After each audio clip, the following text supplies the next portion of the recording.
Vir hierdie week gaan nou oor Noag en die vloed, Genesis 6 tot 8, en dit is les 8 in ons katekese, les 6 in ons katekisasie handleidings. So ja, Noag en die vloed, Genesis 6 tot 8, dit is waar ons hierdie week gaan wees. Kom ons gaan 'n bietjie in, net so op die agtergrond, wat in hierdie week gaan gebeur. As ons in Genesis 6 tot 8 is, dan kom ons nou by die volgende groot gebeurtenis na die verbanning uit die tuin. Die verbanning uit die tuin is nou in Genesis 3 vers 24. Kom ons in Genesis 4 en 5 aan, en ons kom verlede week daarby stil staan. Hier in Genesis 6 tot 8 is ons so 1650 jaar na die verbanning uit die tuin. Wat het intussen gebeur? Nou Genesis 6 vers 1 sê, toe die mens op die aarde begin vermeerder.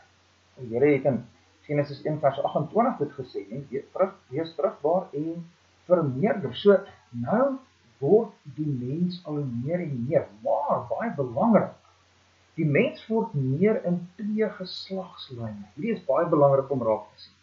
Die geslag van Kain vermeerder, en ons het dit gesien verlede week in Genesis 4 vers 17 tot 24, en so ook vermeerder die nageslag van Set.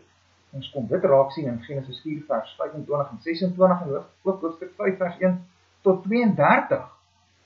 Nog iets wat baie belangrik is om 'n gedagte te hou, is die volgende. Die Here se Genesis 3 vers 15 agenda vir die koms van die koninkryk gaan ook voort. Dis mos die moederbelofte.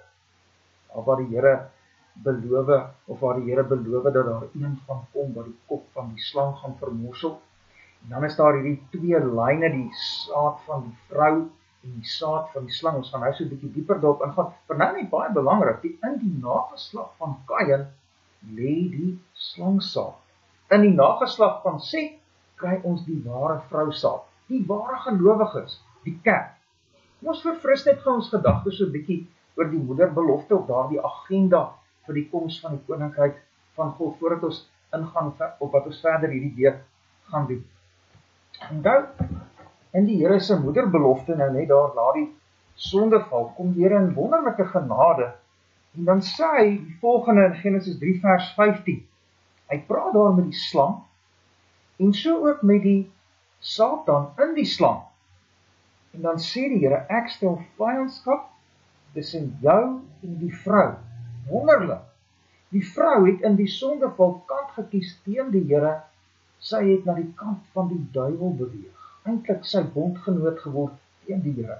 Maar nou in sy groot genade kom stel die Here vyandskap. Hy verwoes daar die verhouding tussen Eva en die Satan, en hy bring Eva terug na hom toe. Hy bekeer Eva terug na hom toe. Dis 'n daad van wonderlike soewereine genade. Hy bring Eva terug na hom toe. Dan sê die Here verder vir die slang, ek stel ook vyandskap tussen jou saad en haar saad. En so sê die Here vir die slang, Satan in die slang verder, luister, jy is 'n verloorde, jy gaan misluk. Jy gaan dit nie regkry om Eva en haar hele nageslag agter jou aan te trek nie. Nee, ek stel vyandskap. Ek breek Eva los uit jou mag, maar ook haar kinders. Van haar kinders gaan ek verlos uit jou mag en hulle oorbring na my toe, en ek noem hulle die saad van die vrou. Dit is die ware gelowiges, ons kan sê, die ware kerk deur die eeue. En dan 'n laaste belofte daar in Genesis 3 vers 15. En hy sal jou kop vermorsel, en jy sal hom in die hakskeen byt.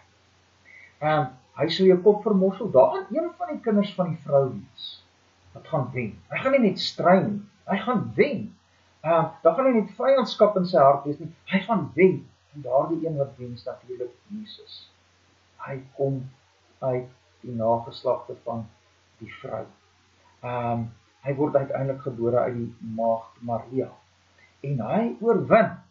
Maar daardie oorwinning is 'n oorwinning op die weg van lyding, want daar staan, en jy sal hom in die hakskeen byt. Die oorwinning is op die weg van lyding. Daardie hakskeen byt praat van lyding, en natuurlik sien ons dit aan die kruis gebeur, nee. Jesus oorwin aan die kruis. As ons nou kyk na ons prentjie hierso, direk na die sondeval kom die Here met sy moederbelofte in hierdie wêreld in. die agenda vir die koms van die koninkryk van God. Daardeur bepaal hy dat Eva tot bekering kom, daardeur bepaal hy dat van Eva se kinders tot bekering gaan kom, daar gaan 'n lyn wees van vrousaad, en uiteindelik uit daardie lyn uitkom Jesus, en hy word die oorwinnaar, hy behaal daardie oorwinning aan die kruis, en hy maak daardie oorwinning finaal by sy wederkoms, en so laat Jesus ook hierdie kinders van die vrou, die ware gelowiges, uiteindelik deel in sy oorwinning, sodat ons weer op die nuwe aarde kan kom. Nou, verlede week in Genesis 4 en 5 kon ons sien hoe daardie stryd eintlik 'n aanvang neem, eers tussen Kain en Abel, en toe verder tussen hierdie twee lyne, ons sien die lyn van Kain is hierdie lyn van die slangsaad, ons sien dit in 'n hele manier van lewe, en dan die lyn van Set. Ons sien dit in 'n hele manier van lewe. Die twee lyne, die lyn van die slangsaad, die lyn van die gelowiges. Nou, dit is wat ons verlede week in Genesis 4 en 5 kon sien, ons kon sien die ontwikkeling van die twee lyne. Wat gebeur nou in Genesis 6 tot 8? Ons gaan 'n bietjie dieper daarop in. Ek dink belangrik, soos wat ons nou hierdie week in Genesis 6 tot 8, of deur Genesis 6 tot 8 met ons kinders gaan lees, moet ons vir hulle 5 temas uitlig en vir hulle wys. En baie van die temas gaan in al die hoofstukke voorkom, en nie al die temas kom in al die hoofstukke voor nie, maar baie van hulle kom in al die hoofstukke voor, en hierdie 5 temas is, boosheid neem toe, is die eerste ding. Tweede tema, die Here los nie hierdie boosheid nie, hy oordeel. Derde tema, Noag vind genade in die oë van die Here. Vierde tema, Noag is anders. En die 5de tema, Noag, sy gesin en die landdiere word verlos in die ark.